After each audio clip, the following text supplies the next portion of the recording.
If you've been admiring all the new summer kits, but you're questioning if they're suitable for your masculine scrapbook pages, you've come to the right spot. Hello everyone, Miss Carrie here. Recently, I discovered a few ways to infuse some rustic masculine techniques into those summer designs, and I'm excited to share some tips with you. On my desk, I have one of the newest kits from Color Rush Studio. This company has only been around for about a year, and the kits they create are absolutely adorable. Like other clubs I have worked with, they pack their kits full of components from companies you're familiar with, and they add their own twist with some additional items made in their shop. This month's subscriber kit is called Zesty. It includes this lovely array of Simple Stories pattern papers. There are 12 double-sided patterns here. You also receive the matching foam stickers, die cuts, and a collection of exclusive items that coordinate with this collection. Here we have some frazzles and ribbon, acrylic 4th of July titles and stars with some bits of glitter, and fabric pattern hearts. How cute are these? As I create today's layout, I will be adding a few additional items to my project. If you would like to recreate this page, I have included a list of those supplies and the links to this collection in the description below. Today's layout is going to record a summer fishing memory with a photo of our son, and I want my background to be a basic print. In my previous video, I cut out this section of the page and used it as an accent on the layout. I want to use this warm white printed background, but this section doesn't really fit the theme of my photos. So I've removed this portion of the page and I'll save it for another project. Blue is always a great color for outdoor pages, but just about any color works. I'm going to use this blue check pattern because the tackle box and my son's clothes have blue in them.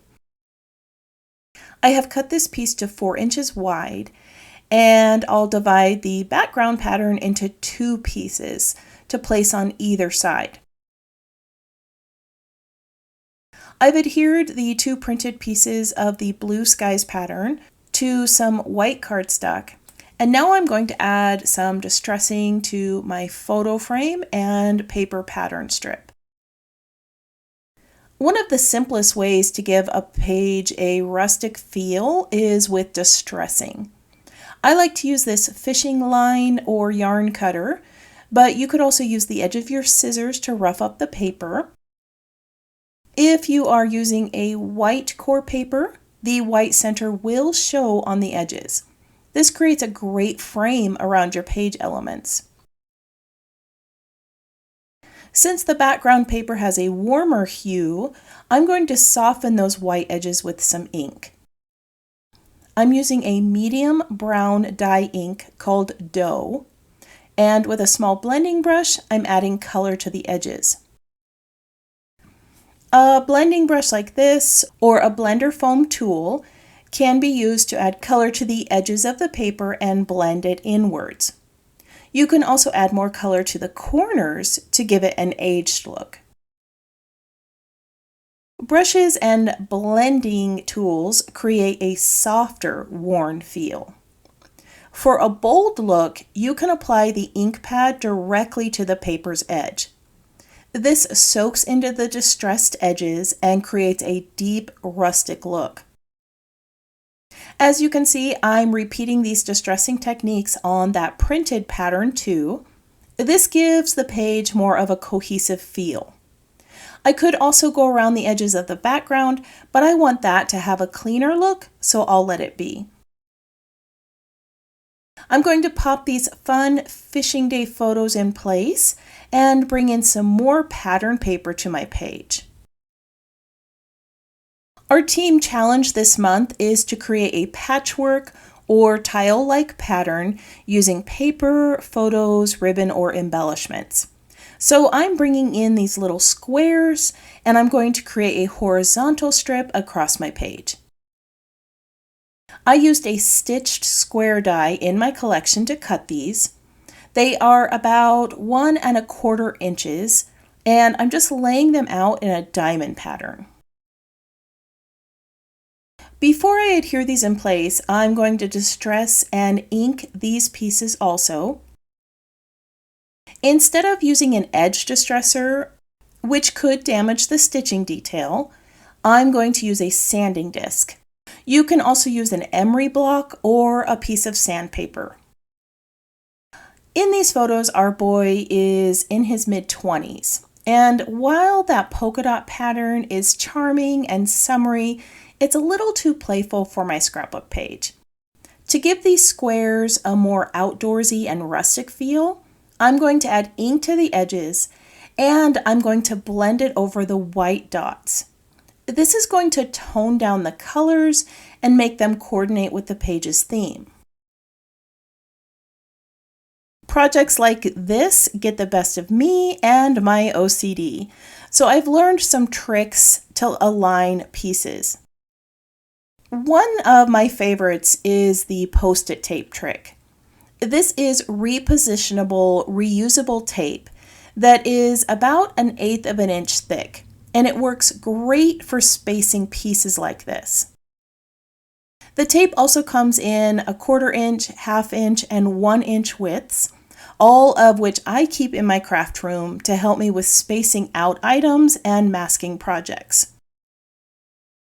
Of course, you can also mark this out with a pencil or trim down some cardstock to 1 inch widths to help you with your spacing. Most of these methods are ones I've used, but the tape has been the easiest for me and it saves me a ton of time. As you can see, these are going down really quickly, and once they're in place, I just remove that tape so that I can use it on the other side. I am using my T-ruler to help me align the first piece, and then I'll set the rest on the page.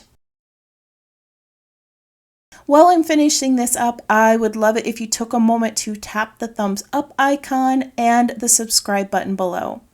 My goal this year is to grow my channel, and your input helps me know what you enjoy and what you want to learn.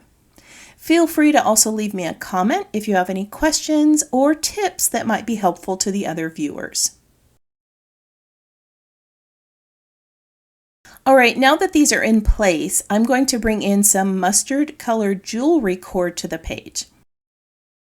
Adding this warm rustic color is going to tone down that bright red and bring some texture to the page. Unfortunately, I realized that I did not have a large needle for this project, so I had to use my needle threader for this. Last month, I did a huge purge of crafting supplies, and I let my kids and a few friends come and take what they wanted.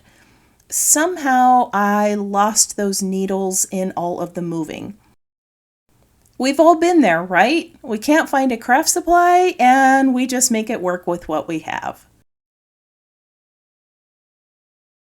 Now, these large stitches do go off the edge of the page, and that can be a little tricky.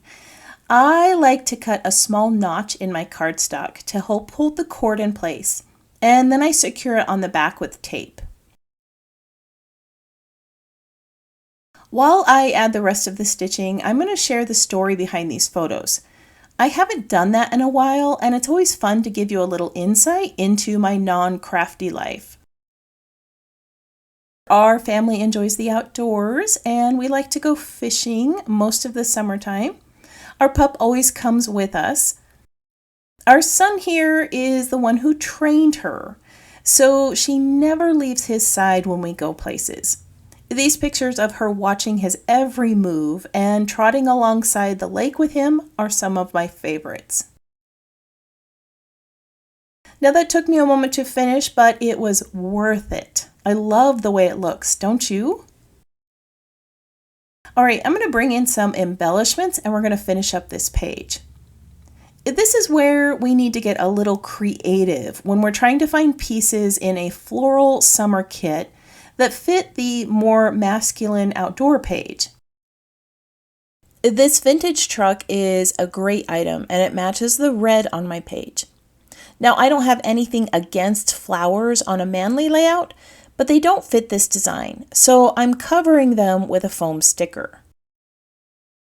In the die cut collection is a title that says Sunny Days. The yellow matches the mustard color cord I used. I'm going to remove the word days and create a new title phrase. Sunny days like these. I'm going to add a little dandelion weed behind this because the photos have some yellow wildflowers in them. And then I'm going to pop this right over here on the left side of the layout.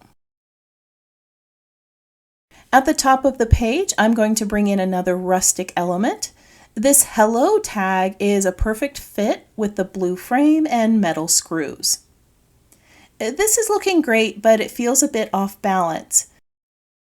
As I dug through the die cuts and stickers, there are quite a few other items that would work for outdoor pages, but they didn't quite fit this design. I decided to bring in some bundles of cord to my page. I created loops and secured them with a glue dot, then tucked them under the phrase at the top and down here near the title. Now let me show you real quick how these are made. With the cord, thread, or twine, you create some loops. I like to make a large, medium, and small loop with a few tails off on the side. At the base of the loops, I place a medium-sized glue dot and I roll it slightly to secure all the pieces together. If needed, you can adjust the loops and resecure them as needed. The glue dot is also your adhesive for the loop when you tuck it in place. Sometimes I add a little bit of glue if it's needed. I'm going to finish this off by bringing in a few little bees. These are going to help create flow across the layout. I'm placing 3 of them near the title, and I'll add 1 to the top. I'm going to finish up this page real quick, and then I'll share the completed project with you. Here is the completed page that records a memory of our son and pup fishing. At the beginning of the video, I shared how I had this amazing kit from Color Rush, but I wanted to create a more masculine looking page. I chose outdoor colors that matched my photos and gave them a rustic feel with ink and distressing. Off camera, I felt like the page needed a little more color, so I brought in some red and yellow paper strips. These were cut from the 3x4 cards. I distressed the edges, added some ink, and brought in more texture with some zigzag stitching that I created with embroidery thread. This helped bring focus to my photo and brought in more of the red and yellow to the page. As I share a few detailed photos with you, I want to encourage you to check out the Color Rush Studio website. Not only do they have this amazing monthly kit, there are also some adorable embellishments and page pieces for your rustic pages. I personally love the wood, leather, and metal pieces that she has available. Links to the Color Rush Studio site and the supplies I used can be found in the description below. If you're one who likes to pin projects to inspiration boards, I've added still shots of this layout to my website and to today's social media posts for you to use. I want to thank you for joining me. I hope this project inspired you to try something new. If you have any questions about this project or the supplies I used, feel free to leave those in the comments below. I hope you have a wonderful week, and I can't wait to see what you create.